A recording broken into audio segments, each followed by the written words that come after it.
Rais wa Marekani Donald Trump amesema kuwa ni kawaida kwa nchi zinazonufaika na usafirishaji wa mafuta kupitia mlango bahari wa Hormuzi kushiriki juhudi za kuhakikisha njia hiyo muhimu ya bahari inabaki wazi.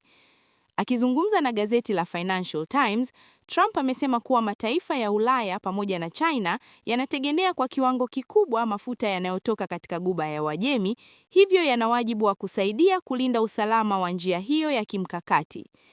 Trump ameonya kuwa iwapo mataifa hayo hayatachukua hatua, hali hiyo inaweza kuwa na athari mbaya kwa mustakabali wa muungano wa kijeshi wa NATO, akisisitiza kuwa Marekani imekuwa ikionyesha ukarimu mkubwa kwa washirika wake wa Ulaya kwa muda mrefu.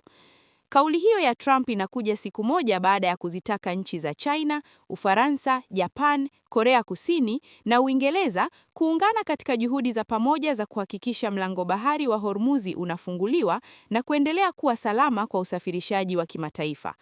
Mlango bahari wa Hormuzi ni moja ya njia muhimu zaidi duniani kwa usafirishaji wa mafuta, ambapo takriban 20% ya usambazaji wa mafuta duniani hupitia katika mkondo huo wa bahari. Mvutano katika eneo hilo umeongezeka kufuatia kuzuka kwa vita kati ya Marekani na Israel dhidi ya Iran. Katika kipindi hicho, jeshi la walinzi wa mapinduzi la Iran limekuwa likitoa vitisho vya kuzuia meli za mafuta kupita katika mkondo huo na limeripotiwa kulenga baadhi ya meli zilizokuwa zikijaribu kupakia au kupita katika eneo hilo.